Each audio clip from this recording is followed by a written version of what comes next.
یہ الارمنگ ہوگا ان لوگوں کے لیے اور جو پلاننگ کر رہے تھے عمران خان کو پاکستان کی عوام سے دور رکھنے کے لیے، کہ اگر عمران خان کو عدلیہ ویڈیو لنک پر لے کر آ گئی ہے اور ہم نے عمران خان کی گفتگو کو، عمران خان کی تصویروں کو، عمران خان کو بین کیا، لیکن اس کے باوجود عدلیہ نے اگر یہ کردار ادا کیا ہے تو اب ہمیں اپنی توپوں کا رخ جو ہے وہ عدلیہ کی طرف کرنا ہے۔ ویورز، ایک بڑی لڑائی جو ہے وہ شروع ہونے والی ہے، اور جو چیزیں ہیں وہ اتنی سادہ نہیں ہیں۔ یہ ایکسٹرا آرڈنری میئرز ہیں جو پاکستان کی اسٹیبلشمنٹ ایک طرف ہے اور دوسری طرف ہمارا دوسرا ادارہ یعنی عدلیہ آمنے سامنے اس وقت ہمیں نظر آ رہے ہیں۔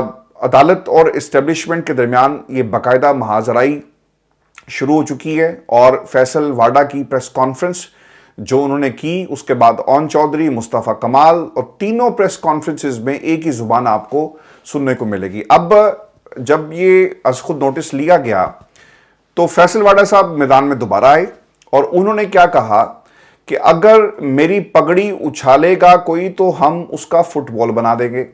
میں ایسا ہی آدمی ہوں، آپ مجھے عزت دیں گے تو میں ڈبل عزت دوں گا، آپ مجھ سے بدماشی کریں گے تو میں ڈبل بدماشی کروں گا، میں منافق نہیں ہوں۔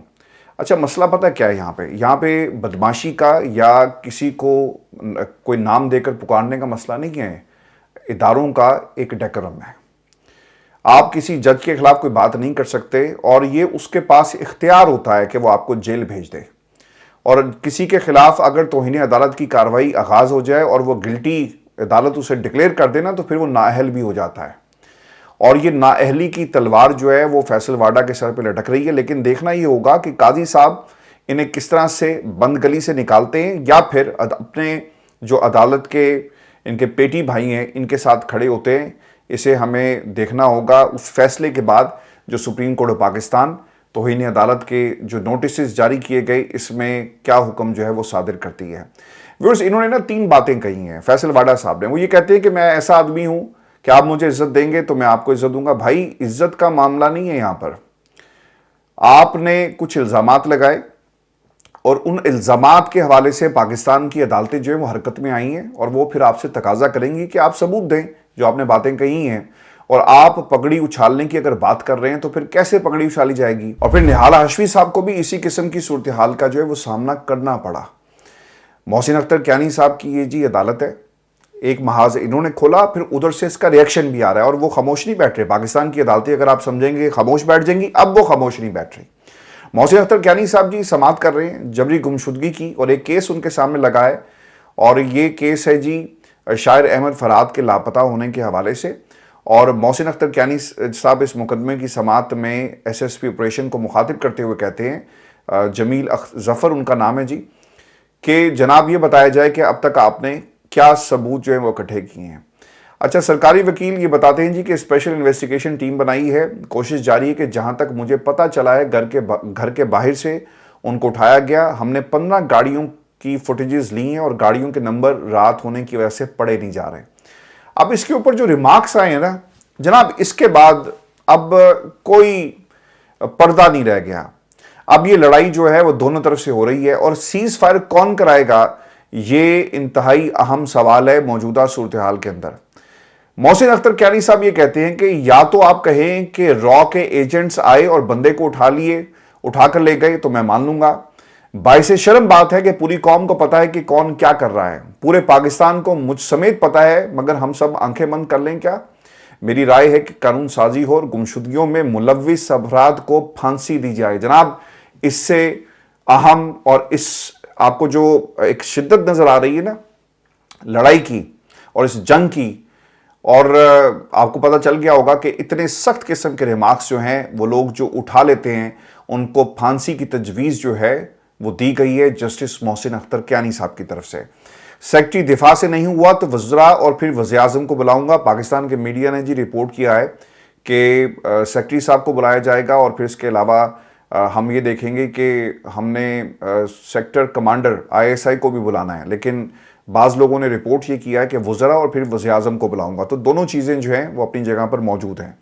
ایک عام آدمی کی 4 باتیں آپ کو بری لگتی ہیں اور آپ بندے کو اٹھا لیتے ہیں، کیا کریں؟ سب کو اٹھائیں گے؟ اگر آپ سے کام نہیں ہو رہا تو کوئی متبادل آپشن دیں، اپنا کام کریں، تو آپ کو پریس کانفرنسز کی ضرورت نہیں پڑے گی. بہت ہی سخت الفاظ جو ہیں وہ محسن اختر صاحب کی طرف سے یہ کہے گئے, ریمارکس دیے گئے, اور پھر پیر کو سماعت ملتوی کی گئی ہے جی, اور سیکٹری دفاع کے ساتھ سیکٹر کمانڈر ISI کو بھی طلب کر لیا گیا ہے. یعنی یہ معاملہ یہاں پہ ختم نہیں ہوگا اور یہ معاملہ بڑھ رہا ہے. یہ بات یہاں پہ رکی نہیں. اگر سماعت اور کوئی آئے گا جواب دے گا ختم ہو جائے گا, لیکن یہ بات یہاں پہ رکی نہیں. جسٹس طارق محمود جہانگیری صاحب ہیں جی, جنہوں نے کچھ دن پہلے ایک سیمینار سے خطاب کیا اور اس میں انہوں نے یہ کہا تھا کہ ہم تو آزاد نہیں ہیں, ہماری ہر وقت نگرانی کی جا رہی ہے, کیمرے لگے ہوئے ہیں, ہم جو بولتے ہیں جو کہتے ہیں یہ سب کچھ جو ہے کہیں نہ کہیں ریکارڈ ہو رہا ہے.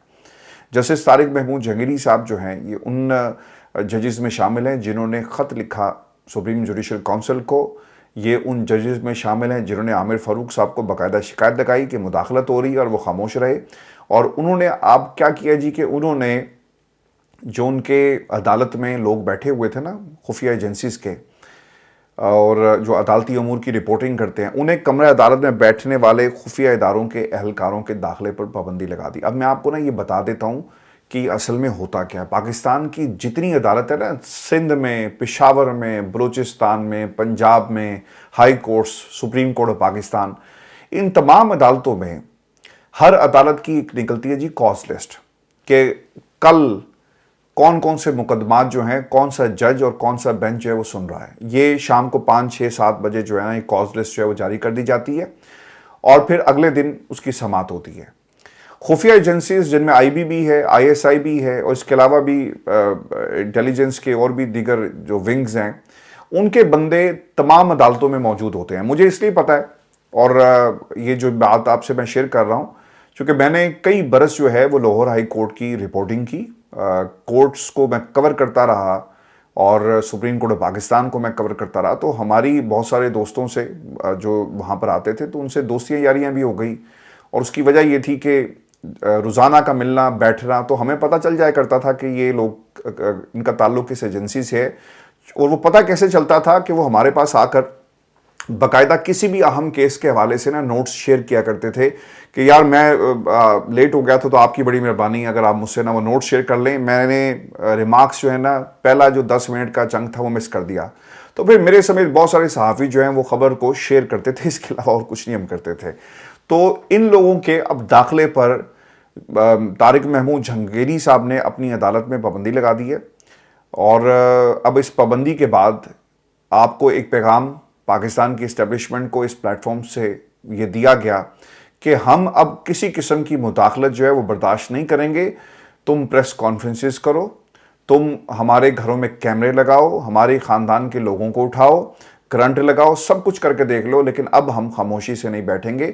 اور ویورز یہ باتیں جو ہے نا پاکستان کا میڈیا جو ہے رپورٹ کر رہا ہے, کم از کم چلیں اتنی تو پاکستان کے میڈیا کو غیرت آ گئی کہ وہی چیزیں جو ہے نا وہ ان اٹینڈڈ نہیں جا رہی, ان کے اوپر کپڑا اور مٹی نہیں ڈالی جا رہی, بلکہ یہ رپورٹ ہو رہی ہیں اور یہ پاکستان کے مین سٹریم چینلز جو ہیں اسے رپورٹ کر رہے ہیں. اور سیکٹر کمانڈر ISI کو بھی اب طلب کر لیا گیا. اس سے پہلے یہ کہاں ہوتا تھا کہ آپ ISI چیف کے بارے میں اس طرح سے بات کریں, سیکٹر کمانڈر کو جو ہے وہ طلب کیا جائے. اسی لیے میں نے کہا کہ یہ ایکسٹرا آرڈنری میئرز ہیں, اس سے پہلے پاکستان میں جو ہے وہ یہ نہیں ہوا. اور میں آپ کو یہ بھی خبر دے دوں کہ سوشل میڈیا کا ویسے ہی جی گلا پاکستان میں گھونٹ دیا گیا.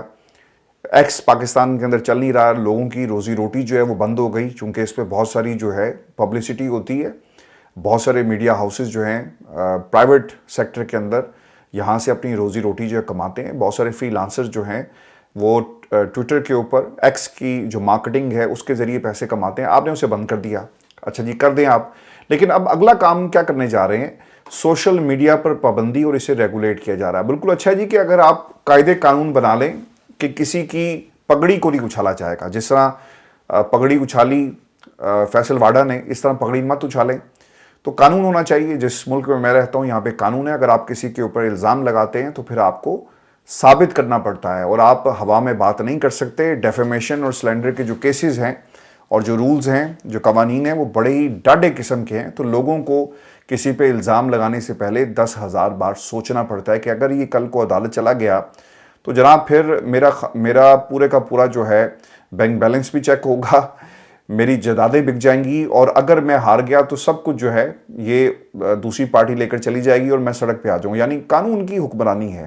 اگر تو آپ نے اس حد تک یہ سب کچھ کرنا ہے تو ٹھیک ہے, لیکن اگر آپ اسے ڈریکونین لا بنا دیں گے نا تو پھر یہ قابل قبول نہیں ہوگا. Social media regulatory authority digital حقوق سے متعلق معاملات پر حکومت نے تجاویز دی ہیں. یہ کیا ہے یہ میں آپ کو بتا دیتا ہوں.